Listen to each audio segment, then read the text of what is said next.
Hey guys, it's Mike Bjorkman along with my business partner Tami Edwards. Hope you've been enjoying our podcast thus far. We wanted to start podcast number 3 and bring it to you guys because we want to talk about the most significant issues, or let's just call it what it is, drama popping up during real estate. And today's episode, Tami, was important for you to talk about home inspections, not only from the seller's perspective, but also the buyer's. Now, for years, I've been wanting to do this video/podcast and have a little conversation with our clients, and of course, you, the consumer, the public listening to this, why it's so important to really pay attention and let us fill you in on the myths and the misconceptions about a podcast, or excuse me, a home inspection. So let's talk about that a little bit. Home inspections. Let's talk about it.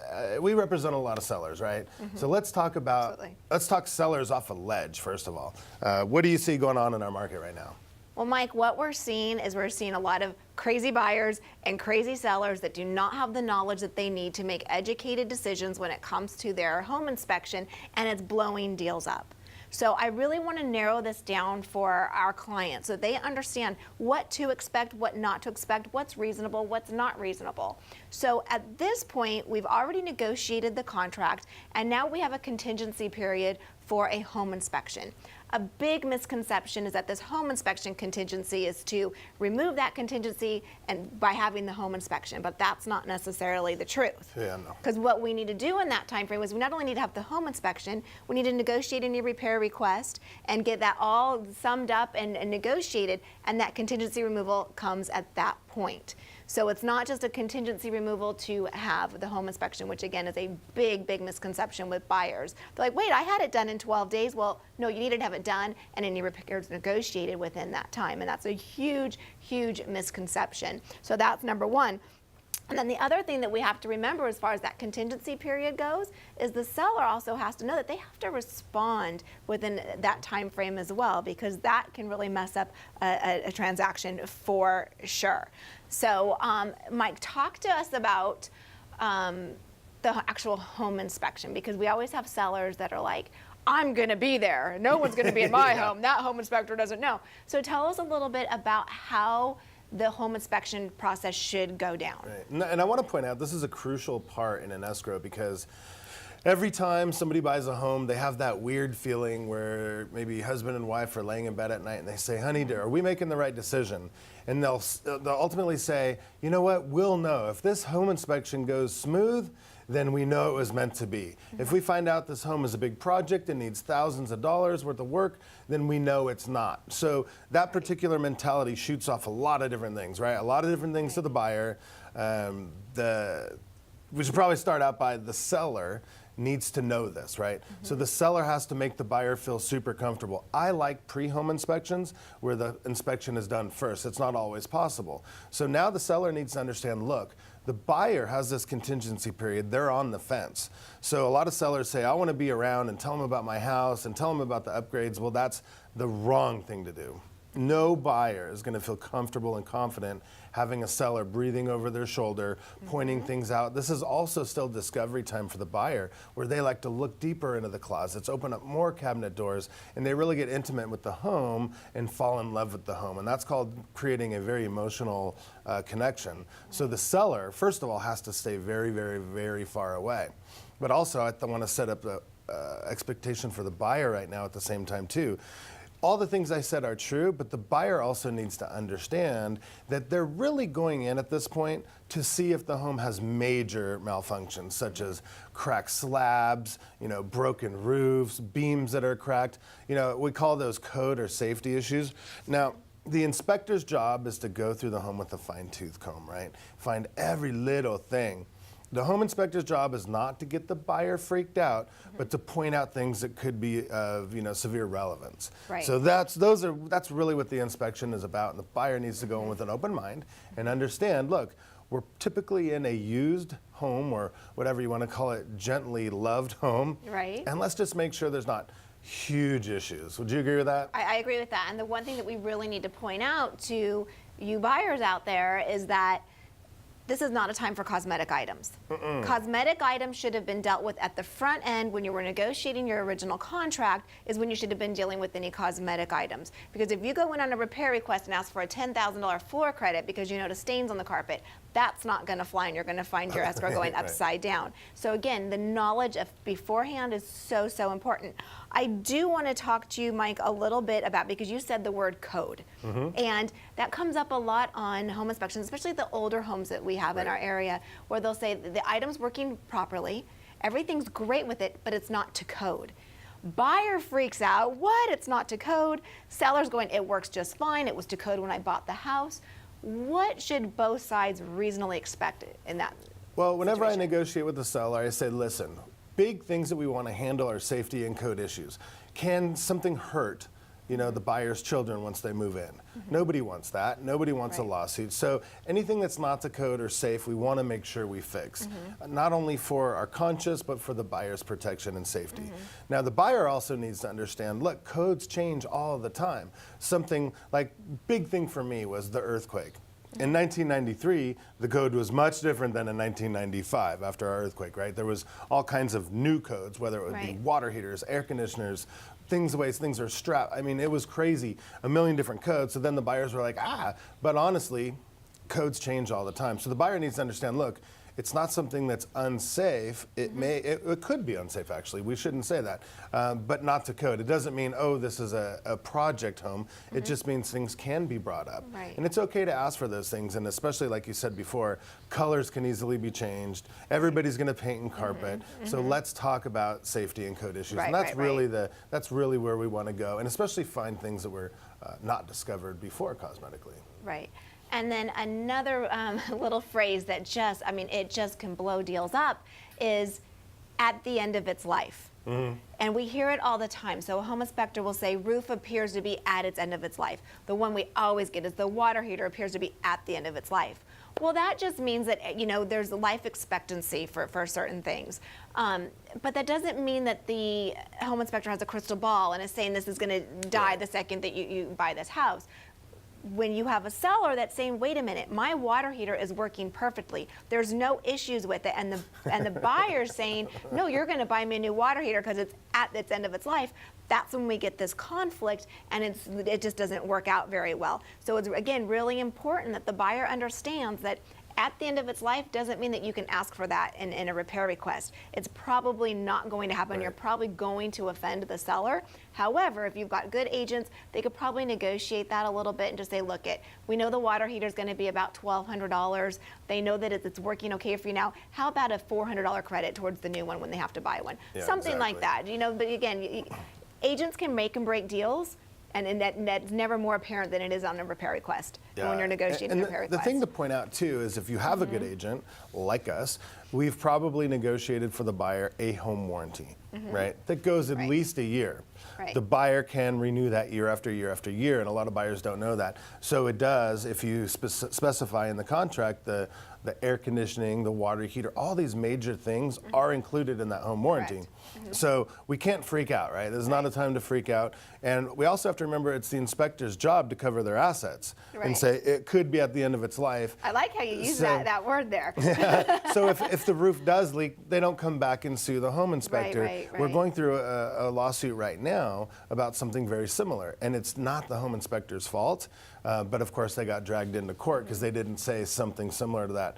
So it's a good time to point out also that if a home inspector does point out things like that, the buyer has the right to any and all inspections. So this is where you would call in a professional roofer, a professional HVAC person, and inspect those items. And that way you can feel a little more comfortable and confident moving forward. But let's face it, folks, if you're buying a 20-year-old home, there's air conditioners that are, when I bought my house, I had 2 air conditioners that were 20 years old, working fine. Of course, I eventually replaced them, but it wasn't a part of the reason I love the home. Right. Speaking of any and all inspections, I also want to point out, because the sellers tend to get very offended when there's a home inspection. They say, okay, they're going to send out an HVAC inspector. There's nothing wrong. Why are they coming here? You can't get offended. You have to understand that they're paying a lot of money for your home, and they have the right to those inspections. So just back off, let them do it, because at the end of the day, the more inspections they have, the more you're protected later on. Right. I always equate it to buying a used car. If you're not buying from a dealer, the owner of the car doesn't have to follow all the laws that a car dealership would. So it's normal to inspect the brakes. How much life expectancy do I have on the brakes? I want to check the oil to see if there's any metal in it. I want to check all these things to see what kind of car I'm buying, whether it is for safety or just how much maintenance am I going to have to do in the future. So it's actually good that a buyer's willing to do those inspections. It means they're serious, because quite often those inspections cost the buyer money. So that means they love your home that much more. So again, not the time to freak out. Right. And so now we've had the home inspection, and most likely as the seller, you're going to receive a copy of that home inspection prior to getting the repair request. And you're going to get that home inspection and you're going to lose your mind. I'm just telling you now, you're going to lose your mind. But calm down. Just because it's written in the home inspection doesn't mean that they're asking for that repair. You just need to stay calm, review it, discuss it with your agent, but wait until you get that repair request, because sometimes you'll get 0 repair request and you've lost 3 nights of sleep. Or sometimes you get your home inspection and you think it looks great, and then you get a 2-page repair request. You just don't know. So just stay calm. I think that's really important when you're going through the home inspection process, to stay calm, stick to your timelines, of course. I want to also talk about wood destroying pest as well, because that is part of our termite inspection, as part of our home inspection as well. And so can you touch on wood destroying pest a little bit, and because a lot of times we hear, we don't have termite, but we have what's called wood rot. Right, and the majority of homes, just so you know, in our area have either termites or dry rot, Section 1 items, things that are active. And people say, well, it's not termites, but it is rotting wood, things like that, that are microorganisms that do actually affect the home. Buyers, you can't freak out. All homes have them. Most homeowners don't know that they have that. Sellers, you can't freak out because you didn't know and you can't get offended. It's just one of those things where, look, it's okay. Sellers in our area typically take care of that, even though it is negotiable. It's funny, in Northern California, the buyer typically takes care of that. In Southern California, the owner typically takes care of that. And then at some point it became negotiable. I always tell my homeowners, I say, look, you don't want to give your home to somebody in a decaying condition. Unless you've really, really discounted it, I don't think it's fair. But it's important for us to try to negotiate the Section 1 items up front. So Section 1 is active living organism. So it's good. Just like I recommend all of our homeowners get inspections up front, also get the termite inspection up front, so none of this is a surprise. We can take care of these items in the beginning, so when the buyer does buy the home, these conditions are already repaired or at least identified, so the buyer's prepared or the buyer's happy that they've already been done. I can't stress that enough, and it's not always possible, but it's really a good idea to do. So the bottom line is buyers expect it, sellers expect it. Getting it repaired is a negotiable item that it's just normal in real estate. Right. Number one thing I want to touch on today about home inspections and repair request is how the repair request is written. It is so imperative that your repair request is written on the appropriate forms and is outlined very detailed and very concise, because if it's not, things can get confusing. And a lot of times agents are going to want to verbally go over what is being negotiated. It's not a good thing for either party. Everything needs to be in writing. If you as a seller receive a repair request and it's not perfectly clear, send it back and say, can you please be a little more concise and resend this to it. Have it numbered out, bulleted, itemed out, so you know exactly what they're looking for and what they're asking for. Don't let it be vague, because vague leads to problems. And it's okay to say to your real estate agent, that's too vague for me, let's clarify that. And then the other thing is that you always have to remember, this is not a win-lose situation. This is not. Egos need to be checked at the door when buying a house, and it's really hard, especially when you're dealing with realtors that tend to have big egos, not that either one of us do. But it's not a win-lose situation. It's a win-win situation. You've got someone that wants to buy a home, you've got someone that wants to sell a home, and it should be win-win.